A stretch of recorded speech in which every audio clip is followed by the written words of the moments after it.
Gloria a Dios. Apocalipsis 19:6. Y oí como la voz de una gran multitud, como el estruendo de muchas aguas, y como la voz de grandes truenos, que decía: aleluya, porque el Señor nuestro Dios todopoderoso reina. Mire cómo es la alabanza en el cielo. Es como una catarata de adoración. Es como la voz de una gran multitud unida que alaba y glorifica el nombre del Señor. Amén. Esa gran multitud que Juan oyó en el cielo se regocijaba. ¿Por qué? Dice: gocémonos y démosle gloria, porque han llegado las bodas del Cordero. Dijimos que a principio de la historia de la iglesia, las bodas tenían tres aspectos: el compromiso, luego era la ratificación del matrimonio, y tercero, la celebración del matrimonio en sí. Lo podemos ver en la parábola de las 10 vírgenes.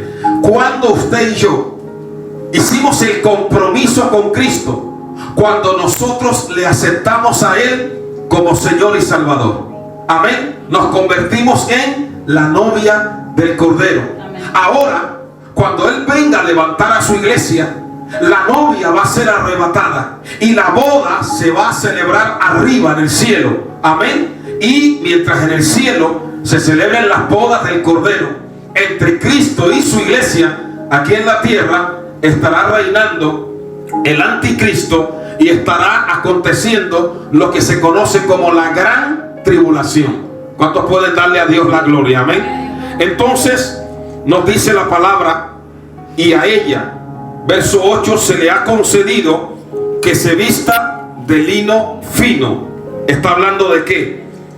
El lino fino son las acciones justas de los santos. Cuando tú y yo ponemos por obra la palabra, cuando tú y yo vivimos esa palabra, hay lino fino en nosotros de justicia, de obediencia, de integridad, de rectitud. Y ese lino fino es el que nosotros vamos a lucir por la eternidad de las eternidades, porque recuerde que estamos vestidos con la justicia de nuestro Señor Jesucristo. ¿Cuántos pueden adorar el nombre del Señor? Versículo 9. Y el ángel me dijo: escribe, bienaventurados los que son llamados a la cena de las bodas del Cordero. Y me dijo: estas palabras son verdaderas de Dios. Cuando el ángel le dio a Juan esa revelación, dice: yo me postré a sus pies para adorarle. Pero él me dijo: no lo hagas, yo soy consiervo tuyo y de tus hermanos que retienen el testimonio de Jesús. Adora a Dios. Ningún ángel merece ni acepta ser adorado. El único digno de adoración y de toda gloria es el Rey de Reyes y Señor de Señores. Adora a Dios, porque el testimonio de Jesús es el espíritu de la profecía. Cuando usted lee la Biblia, la primera profecía que hay en la Biblia, amén, acerca de Jesús, está en el libro de Génesis.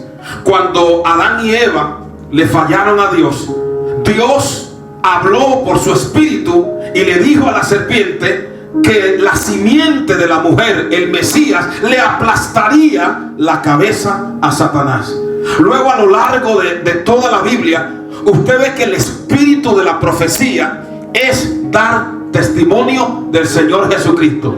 Usted ve a Cristo en el arca, ve a Cristo en el maná, ve a Cristo en el tabernáculo, ve a Cristo en los panes de la proposición, ve a Cristo en el altar del incienso, ve a Cristo en el candelero, ve a Cristo, aleluya, como guía a su pueblo como pastor, ve a Cristo en Isaías, ve a Cristo como admirable consejero, Padre eterno, Dios fuerte, príncipe de paz, ve a Cristo en Jeremías, ve a Cristo en Ezequiel, amén, ve a Cristo en Amós, en Nahum, en Osea, ve a Cristo en Malaquías. A Dios sea la gloria en Zacarías, y ve a Cristo a lo largo de todo el Antiguo Testamento. Ve a Cristo en Isaías 53, herido y molido por nuestras rebeliones. ¿Cuánto le damos a Dios la gloria? El espíritu de la profecía era dar testimonio de nuestro Señor Jesucristo.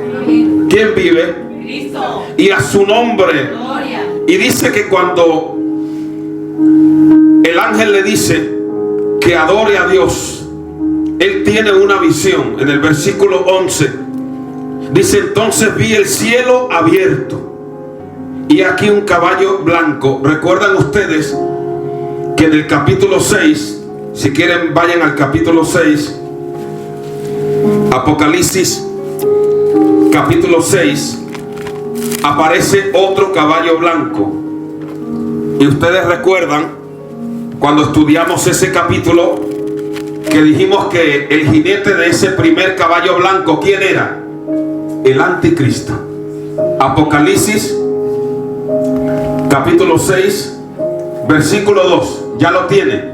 Miré y aquí un caballo blanco, y el que lo montaba tenía que un arco, y le fue dada una corona, y salió venciendo y para vencer. Esa corona que le fue dada a este jinete, que representa al anticristo, era una corona de tercera categoría.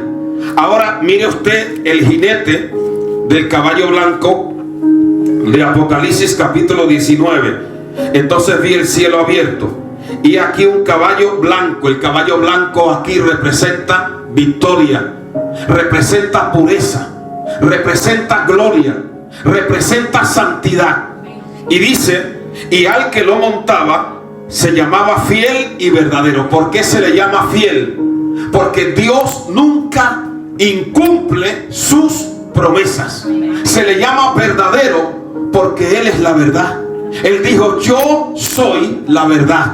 Se le llama verdadero porque Él es original, porque en Él no hay engaño, no hay fraude. Amén. Así que el jinete de Apocalipsis 19:11 es el Rey de Reyes y Señor de Señores. Y la tercera característica es que Él pelea con justicia.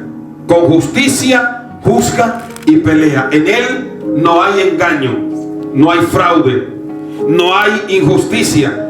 Y aquí nos describe a este jinete. Dice: sus ojos eran como llama de fuego. ¿Recuerda usted en Apocalipsis capítulo 1 que Él dice que el que tiene ojos como llama de fuego, Él todo lo escudriña, todo lo ve, todo lo conoce? Ante Él no hay fraude, no hay engaño. Él nos ve por fuera y nos ve por dentro. Amén. Y nos dice la palabra: y había en su cabeza muchas diademas. La palabra ahí, diademas, se refiere a una corona real. Que la corona que tiene Cristo no es cualquier corona. La corona de la cual se le atribuye al anticristo en griego es estéfanos, que es una corona común. Pero esta corona de muchas diademas habla de su gloria, de su majestad, que nadie puede igualarse a Él, que nadie tiene la corona que Él tiene. Y tenía un nombre escrito que ninguno conocía sino Él mismo. Él dijo: nadie conoce al Padre sino el Hijo, y nadie conoce al Hijo sino el Padre, y aquel a quien el Hijo lo quiera revelar. Esto nos está hablando de esa intimidad profunda que hay entre el Padre y el Hijo y el Espíritu Santo. Y en el versículo 13 dice: y estaba vestido de una ropa teñida en sangre. Ya expliqué que cuando Él vino, Él traía unas vestiduras que eran las vestiduras de redención, una humilde túnica, una humilde sandalia, una corona de espinas. Él traía las vestiduras de redentor. En Apocalipsis 1, Juan lo vio con otras vestiduras que le llegaban hasta los pies y ceñido con un cinto de oro. Son las vestiduras de sumo sacerdote, de abogado. Él ahora intercede por nosotros. Él fue el que le dijo a Pedro: Satanás te ha pedido para zarandearte como a trigo, pero yo he orado para que tu fe no te falte. Como abogado, Juan capítulo 17, él oró y dijo: Padre, a los que tú me has dado, guárdalos para que sean uno, así como tú, oh Padre, y yo somos uno. Él como abogado intercede por nosotros, porque no tenemos un sumo sacerdote que no pueda compadecerse de nosotros, sino fue tentado en todo, pero sin pecado. Como abogado Él nos defiende, como abogado Él pelea nuestras batallas, como abogado Él va al frente. Pero ahora, aquí en Apocalipsis capítulo 19, ya no viene con las vestiduras de abogado, viene con las vestiduras de guerra para hacerle frente a sus enemigos. Por eso nos dice aquí: y estaba vestido de una ropa teñida en sangre. Recuerde que en Isaías, si quiere lo recordamos, Isaías capítulo 63, esa sangre es la sangre del juicio, de la venganza de sus enemigos. En Isaías 63:1 dice: ¿quién es este que viene de Edom, de Bosra, con vestidos rojos? Este hermoso es su vestido, que marcha en la grandeza de su poder. Yo, el que hablo en justicia, grande para salvar, porque es rojo tu vestido y tus ropas como el que ha pisado un lagar. Y él responde: he pisado yo solo el lagar, y de los pueblos nadie había conmigo. Los pisé con mi ira y los hollé con mi furor, y su sangre salpicó mis vestidos y manché mis ropas. ¿Por qué? Dice: porque el día de la venganza está en mi corazón, y el año de mis redimidos ha llegado. Aleluya. ¿Cuándo será ese día de la venganza? Cuando los enemigos de Él se reúnan en lo que se conoce como la gran batalla de Armagedón.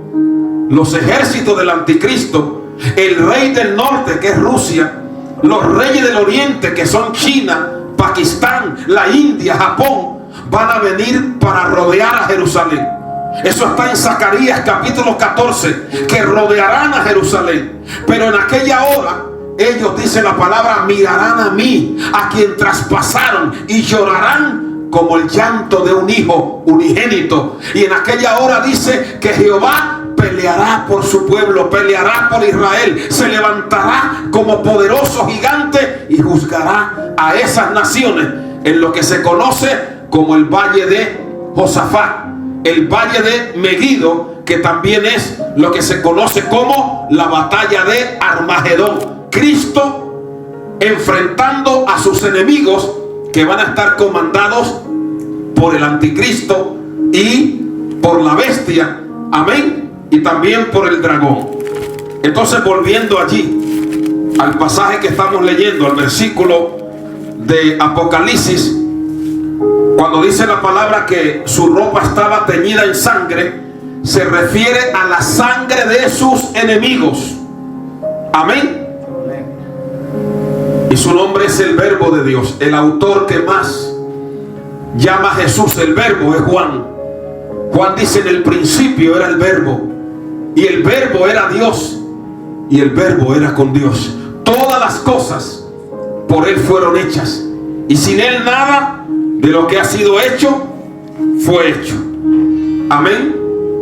Y nos sigue diciendo, verso 14: y los ejércitos celestiales, vestidos de lino finísimo, blanco y limpio, le seguían en caballos blancos. En esos ejércitos celestiales que viene la iglesia. Recuerde que la iglesia ha estado 7 años con el Señor. Recuerde que le hablé de 1 Corintios 3, el bimá de Cristo. La iglesia ha sido galardonada y ahora viene a reinar con Cristo 1000 años en la tierra. Con la iglesia vienen ¿quiénes? Ángeles acompañándole. ¿Cuánto le damos a Dios la gloria? Amén. En caballos blancos. Le dije la semana pasada que en el cielo hay caballos. Cuando el Señor se llevó a Elías al cielo, y Eliseo cruzó el Jordán, Eliseo, cuando vio que el Señor se llevó a Elías, dijo: Padre mío, carro de Israel y su gente de a caballo. Y el salmista dice que los carros de Dios se cuentan por veintenas de millares. ¿Cuánto le damos a Dios la gloria? Así que el Señor va a venir con su iglesia. Si usted no ha montado nunca caballo y no sabe, no se preocupe, que el caballo es símbolo de gloria y de victoria. ¿Cuántos pueden bendecir al Rey de Reyes? Dele gloria al Señor, amén. Y de su boca verso 15, sale una espada aguda. Hay dos términos en la Biblia para referirse a espada. En Efesios 6 nos dice que tomemos la espada del Espíritu, que es la palabra. Ahí usa un término en griego que se llama macaira, que equivaldría a lo que nosotros llamamos como machete, ¿verdad? Una espada corta, defensiva. Pero la que sale aquí de la boca de Jesús no era la espada corta, era la espada larga para pelear en campo abierto, que se llamaba la rompaina. Y esa espada era una espada de doble filo, porque la palabra dice que la palabra del Señor es como espada de doble filo. Y con esta espada que sale de su boca, que es su palabra, Él matará a sus enemigos. Con su palabra, que su palabra tiene poder de vida para los que la reciben y poder de muerte para los que la rechazan. ¿Cuántos pueden adorar al que vive por los siglos? Dice que para herir con ella a las naciones, y dice, y Él la regirá con vara de hierro. ¿De qué está hablando? Del Salmo 2. Vaya rápidamente, amado, al Salmo capítulo 2, que está hablando de el milenio, cuando Jesús rija a las naciones con vara de hierro. Amén. En un reinado de 1000 años de justicia y paz. En el Salmo capítulo 2, el salmista tuvo una revelación y dice: ¿por qué se amotinan las gentes y los pueblos piensan cosas vanas? Se levantarán los reyes de la tierra y príncipes consultarán unidos. Aquí es cuando los ejércitos del anticristo se unirán contra el Rey de Reyes y Señor de Señores. Dice que se levantarán ¿contra quién? Contra Jehová y contra su ungido, diciendo: rompamos sus ligaduras y echemos de nosotros sus cuerdas. También se refiere, luego se lo explicaré, a ese grupo que la palabra llama Gog y Magog, que después del milenio se van a rebelar, aún viendo a Jesús reinando con su iglesia. Se van a volver a rebelar y va a caer fuego del cielo y los va a quemar vivos, como ocurrió con Sodoma y Gomorra. Y entonces ellos en su rebeldía van a decir: rompamos sus ligaduras y echemos de nosotros sus cuerdas. ¿Y qué dice la palabra? El que mora en los cielos se reirá.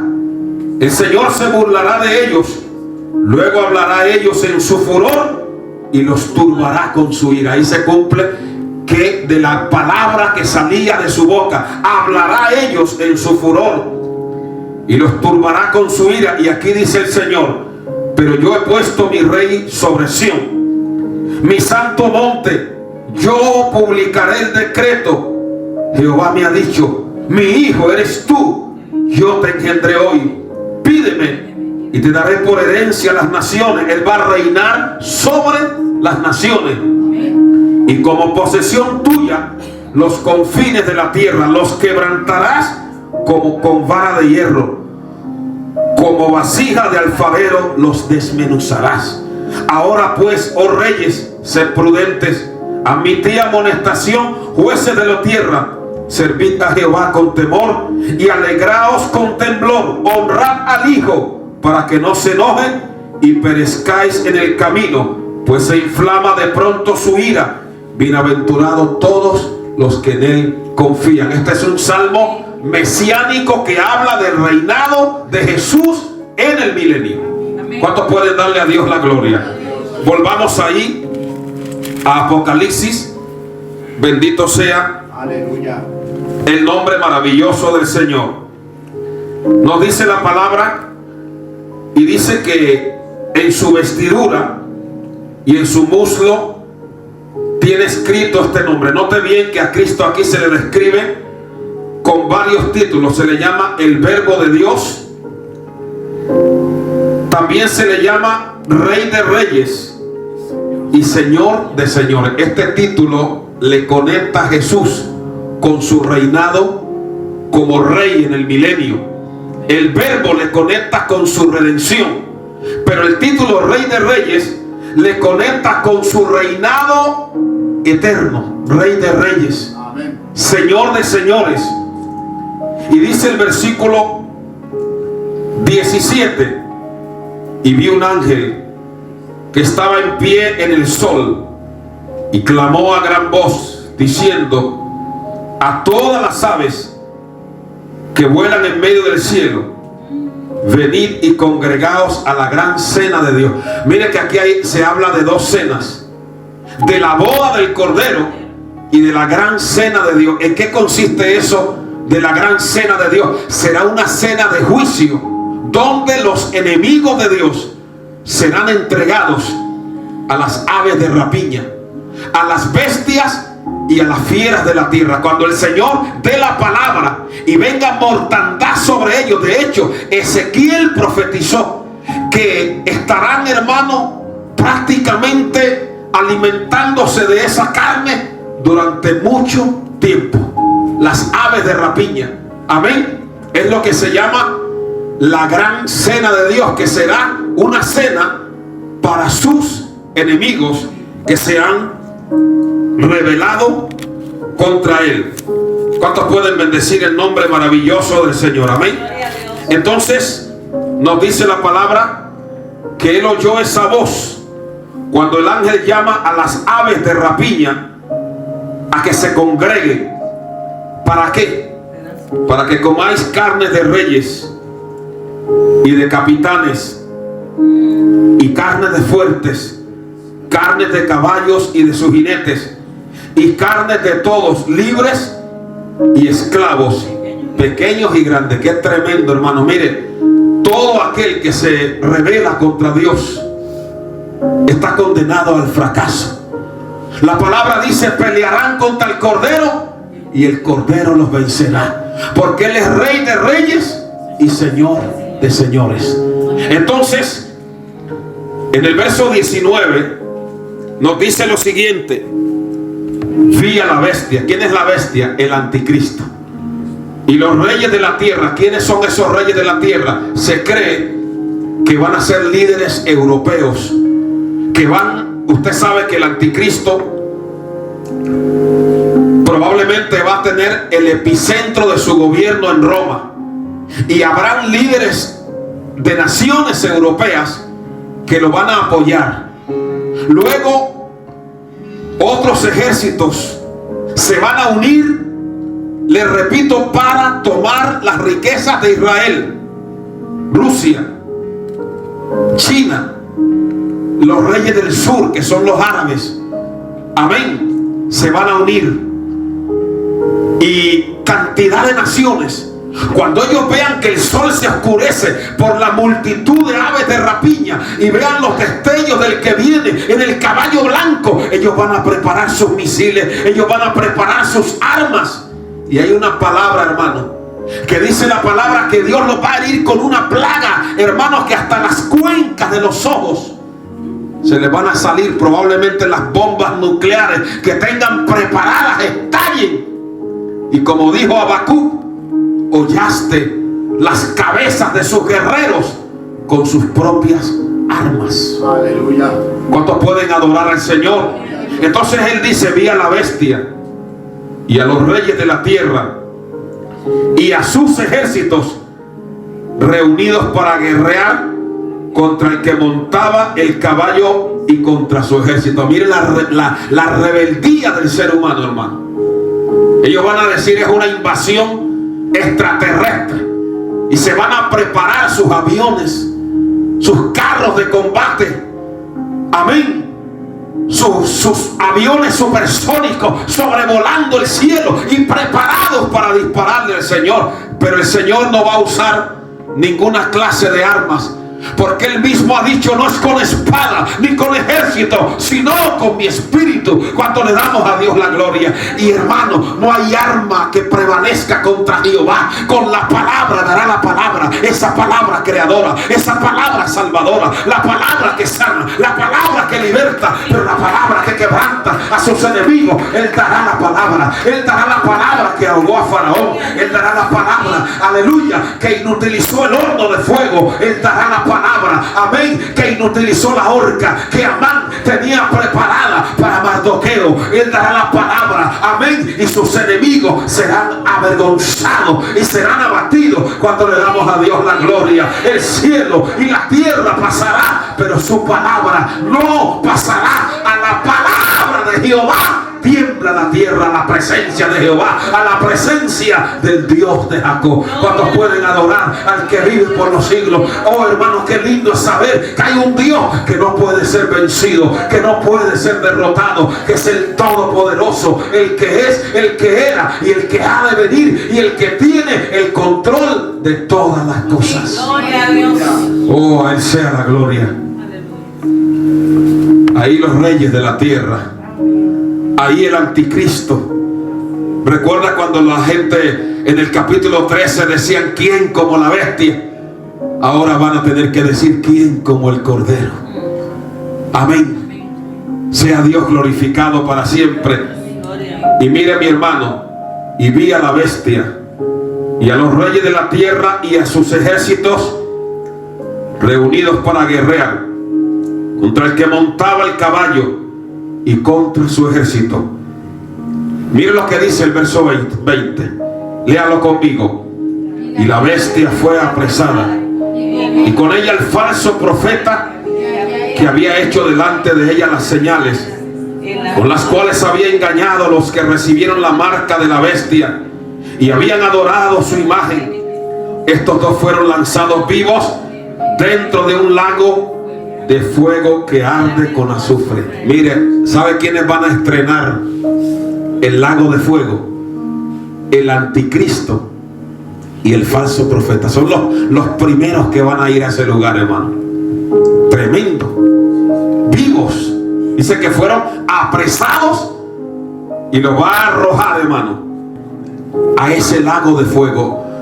Solo hay otro caso en la Biblia de personas que descendieron vivas al infierno, y fue Coré, Datán y Abirán, que se abrió la tierra y el infierno se los tragó. Pero estos van a ir directo al lago de fuego, hermano, que arde con azufre.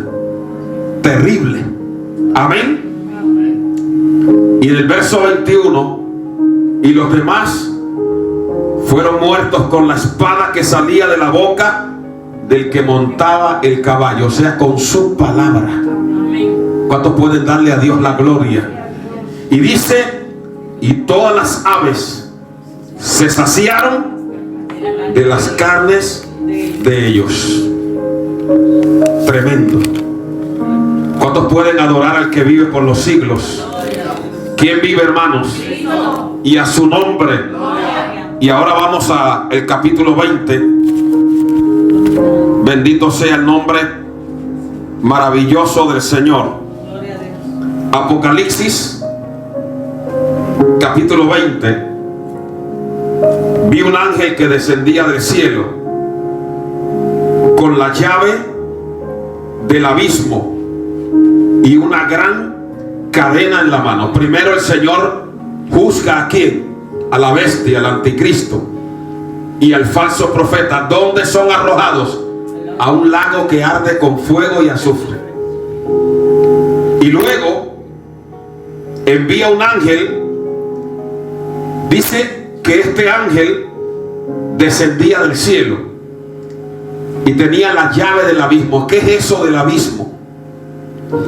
El abismo es el lugar donde están confinados algunos de los demonios que en la primera rebelión se rebelaron contra Dios. Recuerde que Ezequiel 28 nos dice, y habla de Satanás, y dice: con la multitud de tus contrataciones pecaste y fuiste lleno de iniquidad. Isaías 14 dice: tú que decías: subiré y en lo alto levantaré mi trono junto al Altísimo. Amén. Entonces, cuando Satanás se rebeló, logró arrastrar a la tercera parte de los ángeles con él. Algunos de esos ángeles actuaron incluso hasta peor que Satanás. ¿Por qué digo peor que Satanás? Porque usted ve que el diablo todavía se está moviendo por ahí, pero algunos de esos ángeles no se les ha dado libertad. Están confinados en el abismo. Miren lo que dice, dele hacia atrás a la Biblia, y más adelante del Apocalipsis, usted tiene un pequeño libro que se llama el libro de Judas,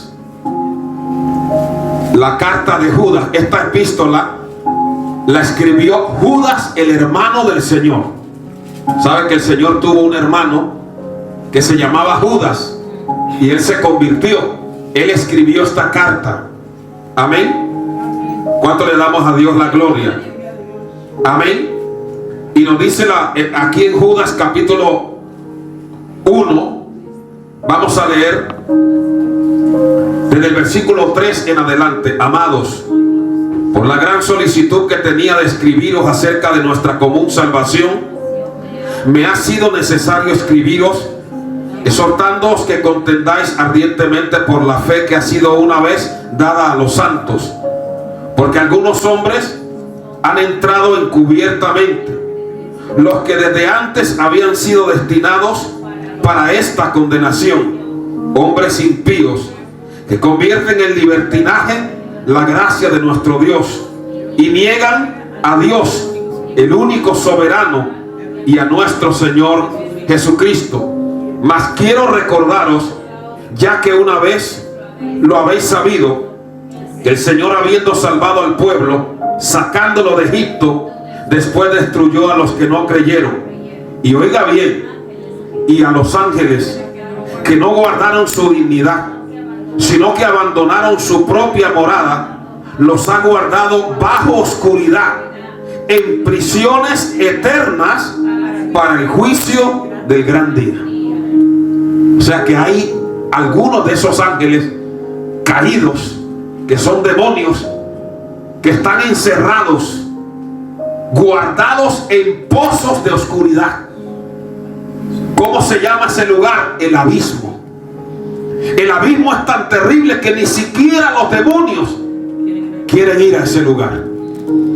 Miren lo que dice la palabra de Dios.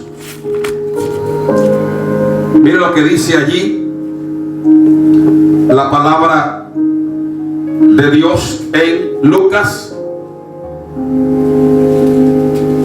capítulo 8.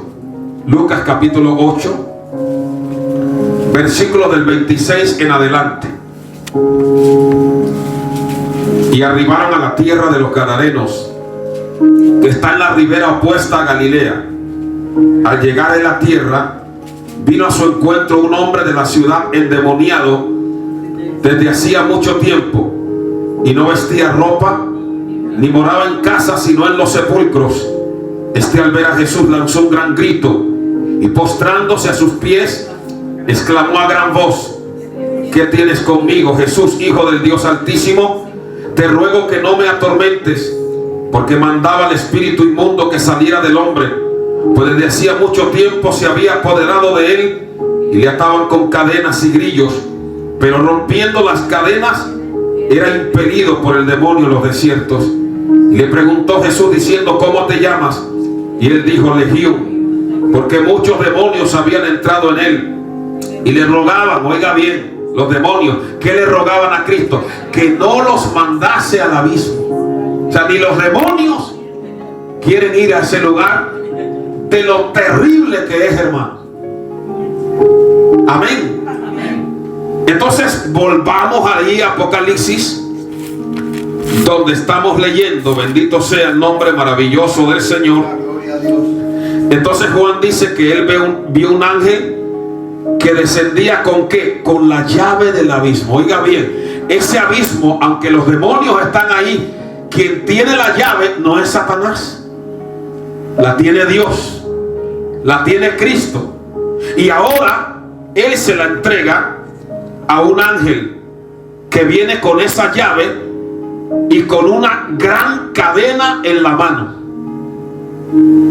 ¿Y qué va a hacer con la llave y con la cadena? Verso 2: y prendió al dragón, la serpiente antigua, que es el diablo y Satanás, y lo ató por 1000 años. Tremendo, hermano. Mire que el primer lugar que tuvo Satanás cuando se llamaba Lucero fue el cielo.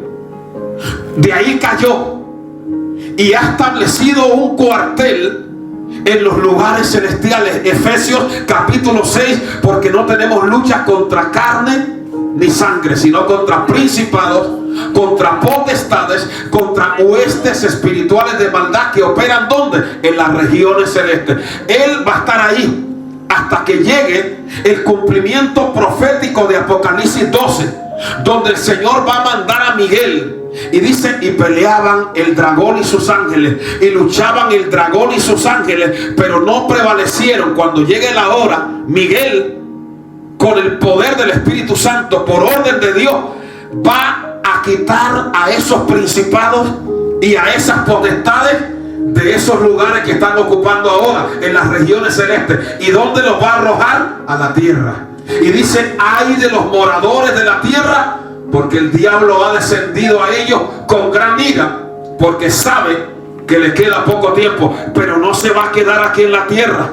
Después de que haga sus diabluras, el Señor va a mandar a un ángel, lo van a atar con una cadena, y 1000 años sin diablo, hermano, porque en esos 1000 años estaremos celebrando con Cristo y gozándonos en el milenio.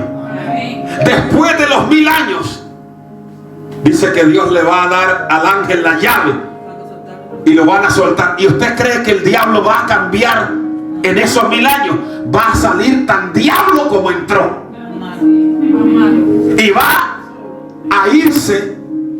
Dice que se va a ir a las naciones que hayan sobrevivido del milenio, y les va a decir, pero ustedes creen de verdad que ese Cristo que los ha gobernado es bueno, y va a lograr, hermano, mire lo tremendo, dice que va a lograr nuevamente controlarlo, y van a subir y van a rodear el campamento de la ciudad amada, pero ahí va a caer fuego del cielo, y ahí sí que ya el diablo no se va a escapar, porque ahí lo va a agarrar el Señor como una sabandija y lo va a tirar al lago de fuego.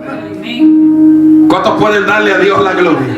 Así que Satanás va de derrota en derrota, de caída en caída, pero Jesús y su iglesia vamos de gloria en gloria y de poder en poder. ¿Cuánto le damos a Dios la gloria? Denle un aplauso al Señor, aleluya. Aunque usted se vea con necesidades, aunque usted se vea enfermo en una prueba, usted pertenece al glorioso ejército de Dios. Usted es un hijo de Dios, usted es una hija de Dios, y tiene el sello vencedor del Dios vivo, y el enemigo no tiene poder sobre su vida. Recuerde que el que está en su vida es mayor que el que está en el mundo. ¿Cuántos podemos darle a Dios la gloria? Y los que estamos llamados en Cristo somos más que vencedores. Oh, ¿cuántos pueden adorar a Dios, hermano? Aunque el enemigo venga como río, el Espíritu de Dios levantará bandera.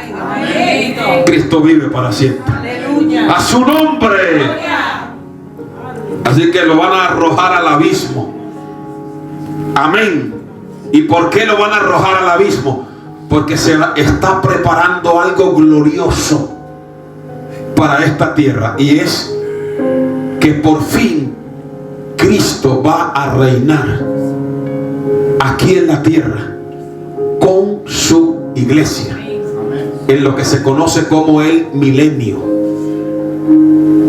Hay ciertas doctrinas que niegan el milenio, dicen no, eso del milenio no es real. Y hay otros que dicen que el milenio se ha ido desarrollando a lo largo de la historia, pero nosotros creemos en un milenio real y literal, porque la palabra milenio aparece aquí 6 veces. Si usted lo mira bien, nos dice aquí en el versículo 3: y lo arrojó al abismo y lo encerró y puso su sello sobre él, para que no engañase más a las naciones, hasta que fuesen cumplidos 1000 años, y después de esto debe ser desatado por un poco de tiempo. Amén. Y ahora sí viene Apocalipsis capítulo 20, versículo 4. Y vi tronos, y se sentaron sobre ellos los que recibieron facultad de juzgar. Cuando Jesús venga, bendecido el nombre maravilloso del Señor, cuando Cristo venga en lo que se conoce como la revelación, recuerde que el domingo pasado yo le dije que antes del milenio va a haber unos ajustes. Cuando Él ponga sus pies, Él va a venir, y cuando Él venga, recuerda que cuando Él se fue, ¿de dónde se fue? Desde el monte de los olivos. Amén. Y cuando Él regrese, Él va a poner sus pies sobre el monte de los olivos. Amén. Miren lo que dice la Biblia en el libro de los Hechos. Hechos capítulo 1. Sea Dios bendecido para siempre. Hechos capítulo 1. Sea bendecido el nombre maravilloso del Señor. Verso 4. Y estando juntos, les mandó que no se fueran de Jerusalén, sino que esperasen la promesa del Padre, el cual les dijo: oíste de mí. Porque Juan ciertamente bautizó con agua, mas vosotros seréis bautizados con el Espíritu Santo dentro de no muchos días. Entonces los que se habían reunido le preguntaron diciendo: Señor, ¿restaurarás el reino de Israel en este tiempo? Y Él les dijo: no os toca a vosotros saber los tiempos o las sazones que el Padre puso en su sola potestad, pero recibiréis poder cuando haya venido sobre vosotros el Espíritu Santo, y me seréis testigos. Y habiendo dicho estas cosas, verso 9, viéndolo ellos, fue alzado, y le recibió una nube que le ocultó de sus ojos. ¿Desde dónde salió Él al cielo? Desde el monte de los olivos. ¿Y dónde regresará? Sobre el monte de los olivos. Vaya ahora usted a Zacarías, libro de Zacarías, capítulo 14. Zacarías, el capítulo 14. Gloria al nombre maravilloso del Señor. Ya lo tiene. Verso 1. Está hablando de la segunda venida de Jesús. Amén. Primero recuerde que Él viene a levantar a su iglesia, y la iglesia le va a recibir en el aire. Celebramos las bodas del Cordero. Viene con su iglesia. Ocurre lo que se conoce como la batalla de Armagedón. Los enemigos de Cristo son juzgados. La bestia y el anticristo, la bestia anticristo y el falso profeta son arrojados al lago de fuego. Satanás es atado por 1000 años. Y luego, cuando Él venga, dice Zacarías capítulo 14: he aquí el día viene, y en medio de ti serán repartidos tus despojos. Zacarías 14:1. Pues yo reuniré a las naciones para combatir contra Jerusalén, y la ciudad será tomada, y serán saqueadas las casas, y violadas las mujeres, y la mitad de la ciudad irá en cautiverio, mas el resto del pueblo no será cortado de la ciudad. Después saldrá Jehová y peleará con aquellas naciones. Esto concuerda con la profecía de Apocalipsis, que con el espíritu de su boca matará a sus enemigos, como peleó en el día de la batalla. Y aquí miren lo que dice: y se afirmarán sus pies en aquel día. ¿Dónde? Sobre el monte de los olivos. Recuerde que primero a los tesalonicenses dice: el Señor mismo, con voz de mando, con voz de arcángel y con trompeta de Dios, descenderá del cielo. Amén. ¿Y qué dice ahí? Que recibiremos al Señor en el aire. Pero aquí dice que sus pies se van a poner ¿dónde? Sobre el monte de los olivos. Amén. Cuando Él ponga sus pies sobre el monte de los olivos, va a venir lo que aparece en Mateo 25, que se conoce como el juicio de las naciones. Amén. Vaya ahora a Mateo, capítulo 25. Mateo, le estoy hablando de lo que va a suceder antes del milenio. Primero, vence a sus enemigos, juzga a las naciones, pero también Él va a juzgar a la nación de Israel. El juicio de Israel, Él dice: yo juzgaré entre ovejas y machos cabríos y os haré pasar por la vara, dice Ezequiel. Juzga a Israel y juzga a las naciones. Todo eso es haciendo los ajustes y preparativos para los que van a entrar en el milenio. ¿Lo está entendiendo? ¿Cuánto le damos a Dios la gloria? El juicio de las naciones. Mateo capítulo 25. Mateo capítulo 25. Vamos a leer, gloria al nombre maravilloso del Señor, del 31 en adelante. Cuando el Hijo del Hombre venga en su gloria. Ve que dice: cuando el Hijo del Hombre venga en su gloria. Amén. Amén. Y todos los santos ángeles con Él, se sentará en su trono de gloria. Y serán reunidas delante de Él todas las naciones. Eso es lo que se llama el juicio de las naciones. ¿Por qué Dios va a juzgar a las naciones? ¿Cómo las va a juzgar? Por la manera como trataron a Israel durante la tribulación. Amén. A los individuos. Y dice: y apartará los unos de los otros, como aparta el pastor las ovejas de los cabritos. Y pondrá las ovejas a su derecha y los cabritos a su izquierda. Entonces el rey dirá a los de su derecha: venid benditos de mi Padre, heredad el reino. O sea, entran en el milenio, el reino preparado para vosotros desde la fundación del mundo. ¿Por qué? Porque tuve hambre y me diste de comer, tuve sed, me diste de beber, fui forastero y me recogiste, estuve desnudo y me cubriste, enfermo y viniste a mí, en la cárcel y viniste a mí. Entonces los justos le responderán diciendo: Señor, ¿cuándo te vimos hambriento y te sustentamos, o sediento y te dimos de beber? ¿O cuándo te vimos forastero y te recogimos, o desnudo y te cubrimos? ¿O cuándo te vimos enfermo o en la cárcel y vinimos a ti? Y Él les dirá: de cierto os digo, en cuanto lo hiciste a uno de estos mis hermanos, Israel. Amén. Sus hijos que hayan estado también durante la tribulación. Recuerden que Él dijo: no hay ninguno que diere un vaso de agua a vosotros, porque soy del Cristo, y quede sin recompensa. Entonces viene Cristo, juzga a Israel, juzga a las naciones, y ahora sí establece lo que se conoce como un gobierno teocrático de Cristo durante 1000 años, que se conoce como el milenio. ¿Lo ha entendido? ¿Cuánto le damos a Dios la gloria? El milenio va a ser como la preparación para entrar en la eternidad.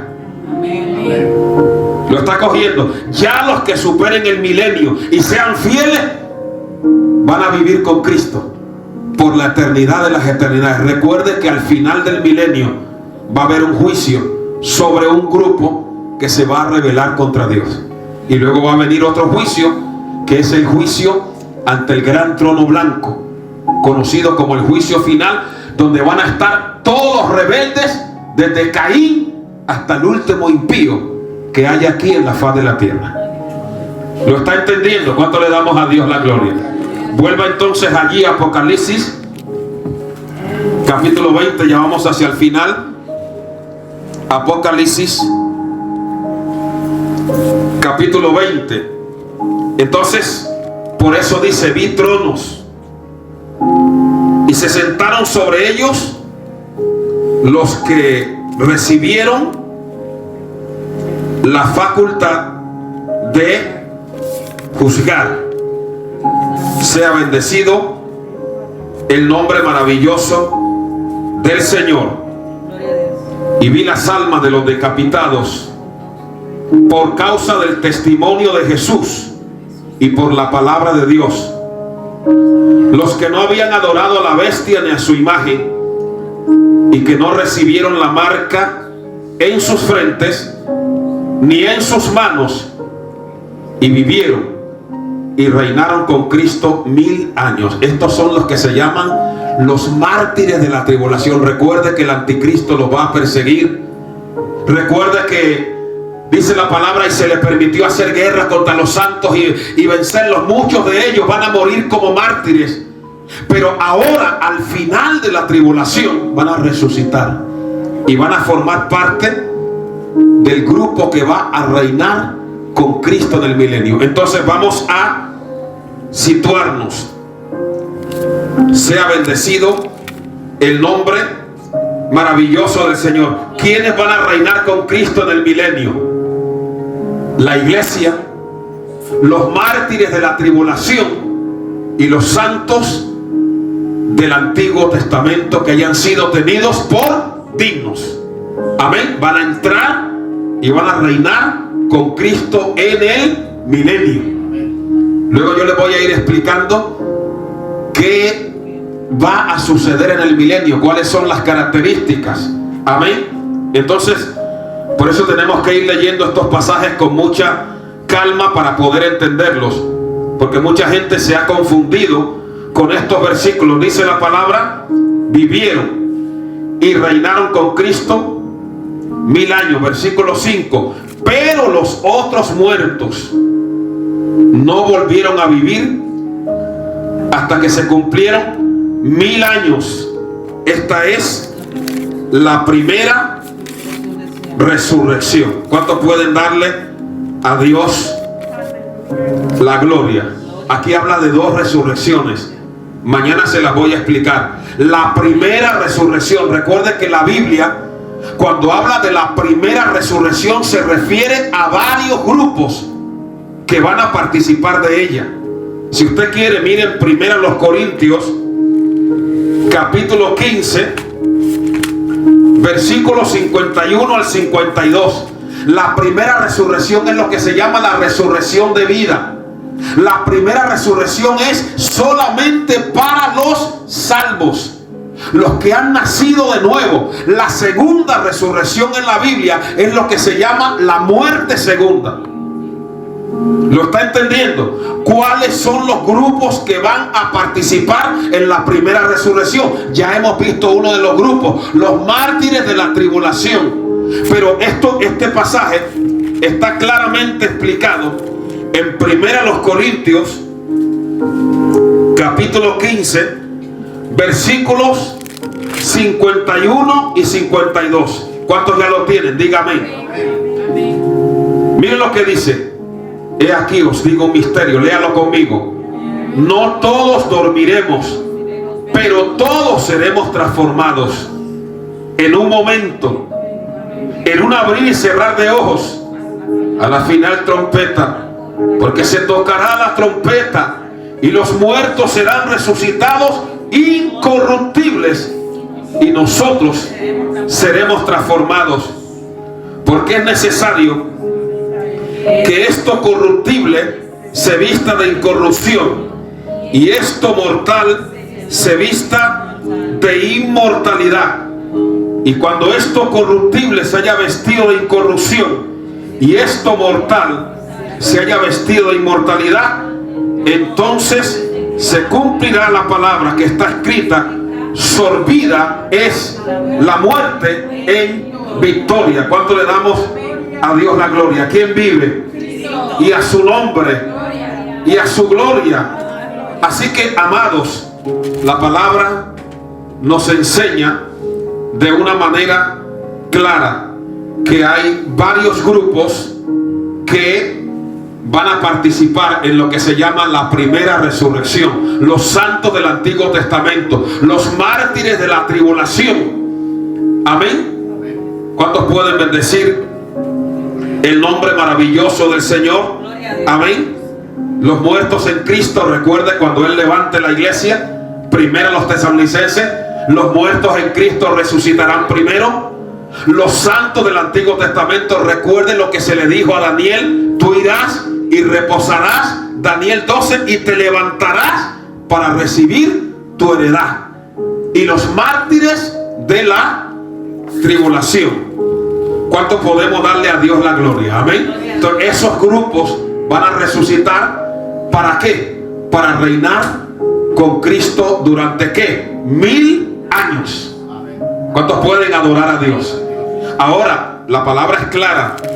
Y ahí terminamos. Miren lo que dice la Biblia. Allí en Apocalipsis capítulo 20, hablando de la primera y la segunda resurrección. Miren lo que dice. Le repito el verso 5. Pero los otros muertos no volvieron a vivir hasta que se cumplieron 1000 años. Esta es la primera resurrección. Y luego dice: bienaventurado y santo el que tiene parte en la primera resurrección. O sea, el que está incluido en ese grupo que van a resucitar para reinar con Cristo. Son bienaventurados. ¿Por qué? Porque la segunda muerte, ¿qué es la segunda muerte? La muerte eterna. Una persona o nace 2 veces o muere 2 veces. Yo nací el día que mi madre me dio a luz, pero nací el día que el Espíritu Santo me dio a luz. Nací de nuevo. Nací para el cielo. Nací para la verdad, para la luz. Nací para Cristo. Nací para obedecer a Dios. Ahora, una persona cuando muere, se muere físicamente, pero si no tenía a Cristo, se muere también eternamente, espiritualmente. Y eso es lo que se llama la muerte segunda. O nacemos 2 veces o moriremos 2 veces. Amén. Que Dios nos ayude a nosotros a entender la palabra, a obedecer al Señor, y que el Señor nos haga dignos de poder reinar con Cristo en el milenio. Mañana les voy a explicar cuáles serán las características de ese reino de 1000 años. ¿Qué va a suceder aquí? ¿Cómo va a ser la vida? ¿Cómo va a ser la vida de las naciones que van a entrar en el milenio? De hecho, la Biblia dice que en el milenio los bebés no van a morir. Prácticamente una persona que muera en el milenio a los 100 años se le va a considerar como un niño. En el milenio va a haber longevidad. No significa que no va a haber muerte, va a haber longevidad. Amén. Y en el milenio dice que las naciones van a tener que subir a adorar en Jerusalén. Jerusalén en el milenio va a ser exaltada como la capital de las naciones, reinando el Mesías con su iglesia. Amén. ¿Cuántos pueden darle a Dios la gloria? Así que mañana ya seguiremos explicando qué va a suceder en el milenio, cómo será el reino del milenio y cuáles serán las características de ese reino milenial. Vamos a estar en pie y démosle gloria.